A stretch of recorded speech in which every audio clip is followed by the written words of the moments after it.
Continuo a achar que a melhor forma de nós ajudarmos as pessoas é falando. Falando dos problemas que temos, daquilo que nos preocupam, e neste momento muita coisa nos preocupa a todos. O contexto não é fácil. Isto está a gerar ansiedades, está a gerar medos, pânicos. Por isso, muita gente está a falar destas palavras que nós ouvimos, sentimos, mas muitas vezes não percebemos. Estes vídeos vão servir um bocado para nós desconstruirmos um bocado esta situação, não para deixarmos de ter medo ou para deixarmos de ficar ou sentir o pânico, mas para sabermos lidar com. O medo é uma reação que nós temos, é algo que nos é instintivo, é de sobrevivência. Nós, quando temos medo, temos uma reação. Por isso, é natural nós, neste momento, estarmos a sentir medo.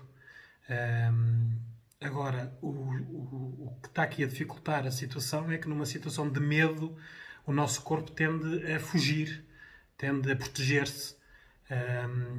E neste momento a única coisa que acontece é que há uma situação que nos mete medo, mas estão a dizer para nós ficarmos quietos, parados, de quarentena, em casa.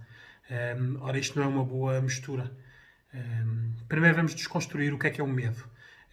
Nós temos medo em muitas situações. Podemos ter um medo no trabalho de um despedimento, podemos ter um medo numa relação de não sermos correspondidos, podemos ter um medo em relação às pessoas de termos uma perda, de haver um falecimento, podemos ter um medo na saúde, que é faltar-nos a saúde, ou deixarmos de ter saúde se morrermos.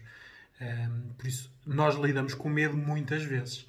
O medo muitas vezes impede-nos de pensar, porque o medo é uma incógnita, nós não sabemos. Por isso não sabemos se vamos ser despedidos, não sabemos se vamos ser correspondidos, se vamos perder alguém. Por isso é bom nós sabermos que quando temos medo, nós não sabemos o que nos espera. Por isso é que temos que fazer o processo de falar, ir à procura e depois de sabermos o que é que estamos a lidar, reagirmos. Por isso, nunca é bom nós pensarmos e decidirmos algo com medo. Este contexto está-nos a acrescentar aqui algo que é o pânico. O pânico não é a mesma coisa que medo. O pânico é nós sabemos o que se passa, mas não acreditamos. E quando nós não acreditamos em algo, ficamos incrédulos. Reagimos de maneira, muitas vezes, disparatadas. Por isso, quando agora vemos nas redes sociais pessoas encherem carros com comidas, rolos de papel higiênico, tudo isso que cria depois as tais situações de humor, de crítica, é algo, são reações que as pessoas estão a ter, mas que não estão a pensar. Porque claramente nós não precisamos daquelas situações todas só para nós, não é? Mas aí está o pânico com o medo, faz-nos nós protegermos aos nossos, sermos mais egoístas e não pensarmos nos outros. Com o pânico, nós precisamos de pensar em nós e precisamos pensar nos outros. Porque o que nós temos neste momento, já foi decretada pela Organização Mundial da Saúde como uma pandemia, é algo que é grave. Portugal não está preparado para esta situação. Espanha não estava preparada para esta situação, Itália não estava preparada, a China não estava preparada. Raros são os países que poderão estar preparados para esta situação. Itália já decretou a quarentena obrigatória, nacional. Espanha fez-lo ontem. O nosso governo vai ter que o fazer também. Mas pronto, estamos em Portugal e isto é tudo feito aos bocadinhos. O que é preciso nós fazermos é preservar-nos. A quarentena voluntária é a situação mais racional que existe, porque protegemos a nós e os nossos e não contagiamos os outros. Agora, claro, nem toda a gente tem neste momento o poder de fazer uma quarentena voluntária. Há quem tenha que ir trabalhar, há quem tenha contas para pagar no final do mês e o ordenado é só com isso que conta, não tem poupanças. Por isso, tudo isto está a gerar uma situação na sociedade portuguesa que é muito complicada de gerir. As únicas pessoas neste momento que têm pânico, medo, ansiedades, mas que têm que continuar obrigatoriamente a trabalhar são os médicos, as enfermeiras, os assistentes operacionais nos hospitais. Esses não nos podem falhar. Por isso, o que precisamos neste momento é que não acrescentar aos hospitais aquilo que não precisa de estar lá. Se podem ficar em casa, fiquem. Se têm poupanças, usem-nas. Se o vosso patrão não vos der férias, metam férias. Se o vosso patrão vir isto como uma situação de ameaça a ele, porque ele tem um negócio, façam-lhe compreender de que de nada serve estarmos todos mortos. Porque no final, se não fizermos nada, olhamos para a Itália, olhamos para a Espanha, olhamos para a China, e o que acontece é que no final disto tudo vai haver mortos. Temos que nos preparar todos para essa situação.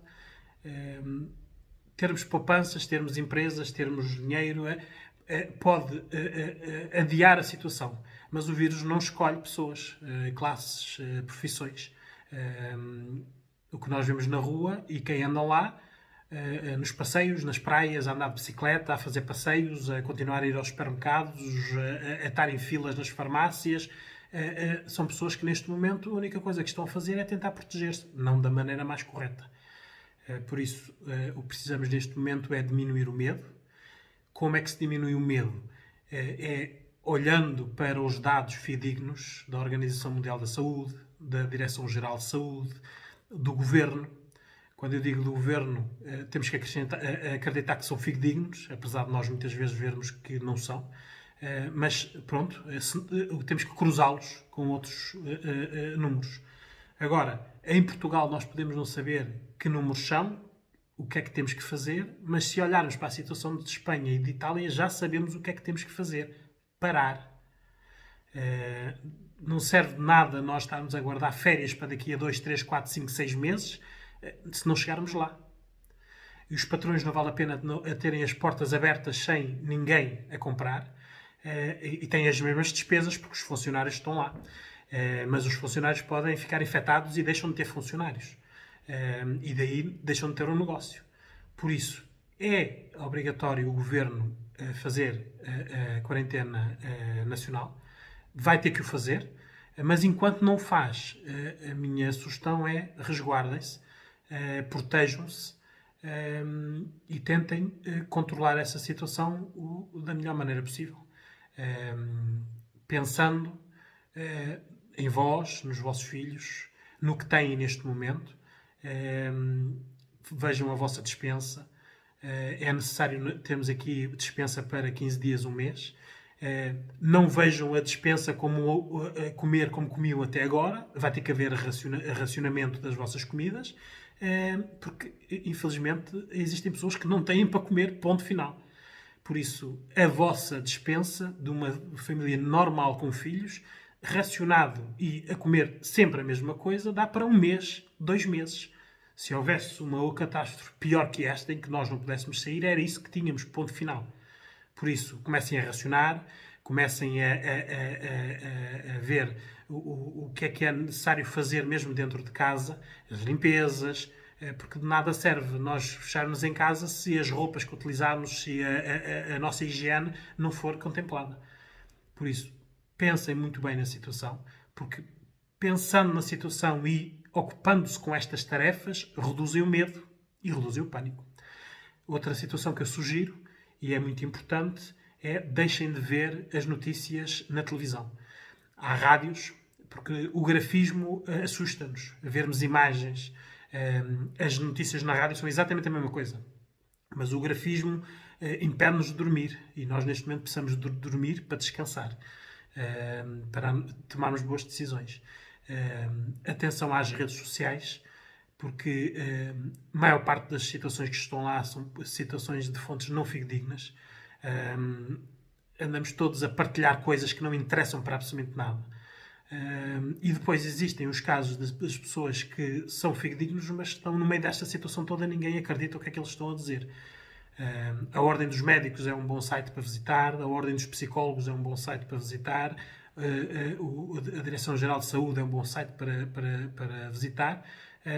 Médicos e enfermeiros que se identifiquem como tal são credíveis, porque neste momento eles estão a viver, estão na linha da frente. Peço também a esses profissionais que nas redes sociais, quando darem algumas informações que as filtrem, porque nem todos estamos preparados para sabermos o que vocês sabem.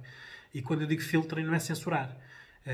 Uma coisa é nós dizermos que o hospital está caótico, outra coisa é nós dizermos que nós não temos condições para manter um hospital a funcionar em boas condições durante muito tempo. É dizer exatamente a mesma coisa, mas não criar e alastrar o pânico e o medo. Por isso, temos neste momento todos que nos ajudar, porque todos podemos nos matar. É perante isso que nós estamos neste momento confrontados. Temos a possibilidade de antecipar, ainda, para isto não evoluir. Por isso, se somos seres inteligentes, e somos individualmente, quando nos juntamos podemos diluir essa inteligência e assistir a algumas situações que nós vemos, como ruas cheias em Lisboa, à noite, discotecas a funcionar, praias cheias, a dizer isto é ar puro, por isso podemos estar aqui. Isto são decisões que são tomadas não individualmente, mas porque outros estão a fazê-lo. Agora, há pouco tempo estivemos a discutir em Portugal algo que é controverso, que é a eutanásia, mas neste momento estamos a praticá-la em conjunto.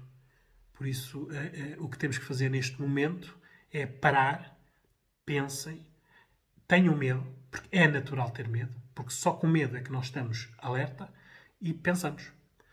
A situação do pânico pode ser diluído nós pensando nas situações e não repetindo erros. Porque se nós repetirmos o erro de Itália e o erro de Espanha, a realidade que estamos a ver é que vamos ter, ponto final.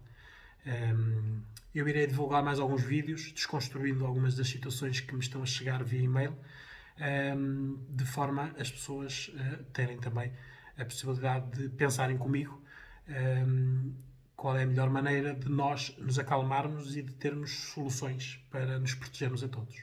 Por isso, vamos continuar e vamos todos ajudar-nos uns aos outros. Obrigado, continuamos.